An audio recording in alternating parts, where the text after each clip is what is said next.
Thank you, Mr. Speaker. Members, this is tough for everyone, and no one wants to go home knowing that the budget isn't good enough for their constituents. I just want to talk about a couple of things. One is that if you take this budget and you look at current services, the state should be spending to maintain services $99 billion in general revenue. Instead, we're spending $80.7 billion in general revenue, which means this budget is $18.3 billion short in this 2012 and 2013. And I want to make that clear, because when we talk about whether or not we're funding something appropriately, you have to look at the people who need the funding to do the things that they have to do. And what's common in this budget is that the people who actually need the services now and in the future are not included in this budget. The growth of the state of Texas is not included in this budget. So when this budget goes forward, it doesn't include any growth of any number of any people who will be living in this state in the coming years. And that's a problem, because you can't stop people, you can't stop growth.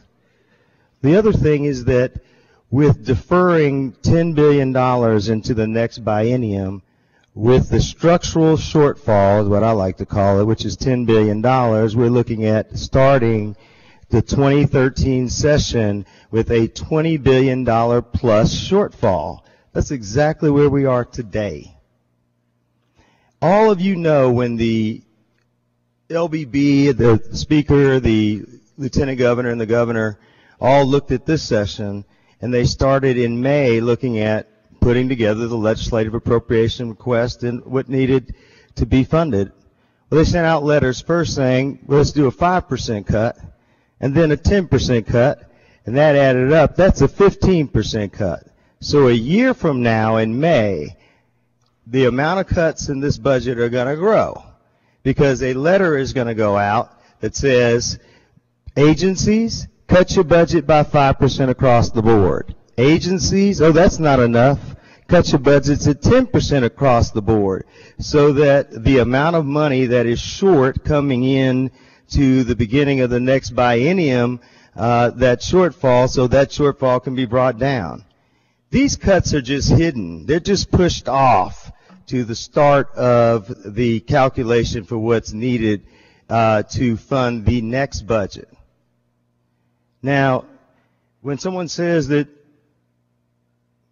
we're actually doing better, no, we're doing worse, because most of the cuts that were asked for during the making of this budget, those across-the-board cuts, are cut from the baseline of this budget.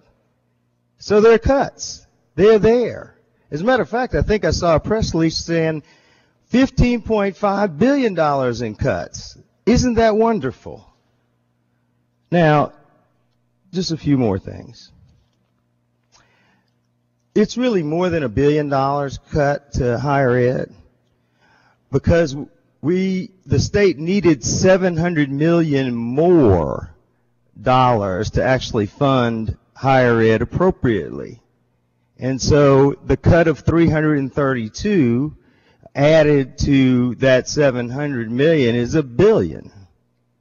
And when that $1 billion is not appropriated, that means tuition will go up. And we've calculated, we believe that tuition will go up over $1,000 a year, and if you just held that constant over the next 5 years, that's a $5,000 increase in sending our kids to college.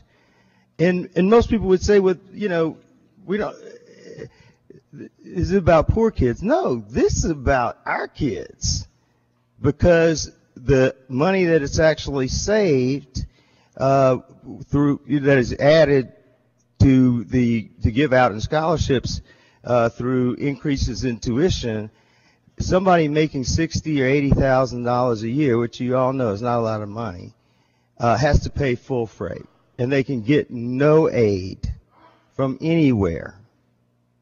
Try sending 3 kids to college at a total cost of about $150,000, maybe more, over 4 years.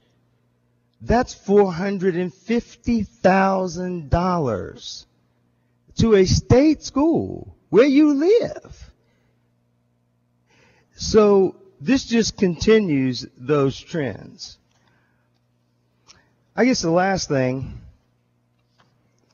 when you look at people with mental illness, and I talk about this a lot, we have an opportunity to actually fill in all of the cuts to people with mental illness. But we're not going to take that opportunity to reduce the number of people who would not be cared for under this budget. And that disappoints me.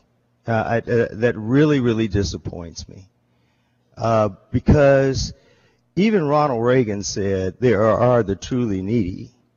And this budget doesn't even fit his standards. So I end with, we can do better than this. We have done better than this.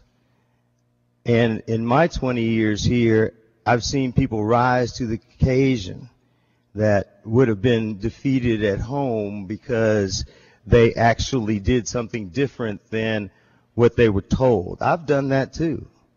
I signed on a conference committee report that has House Bill 5 in it, and I'm adamantly against that. But I signed on it anyway because I think the bill, the overall bill, is good. So when I look at those people who have grace, I think of Lieutenant Governor Ratliff, who went to do the things that made a difference to all Texans in every district, and he didn't fear for his political life when he did it. So I'm going to vote no on this budget, but what I really think we ought to do is think about this over the interim. Because members, when you come back, and when we come back, we'll be facing a $20 billion plus shortfall, and the angst that you're going through today, I hope, will be the same angst that we will all go through in the next session writing a budget for the next biennium following this one. I want to thank all the people who've done their good work. This is hard, and this is not a reflection on them.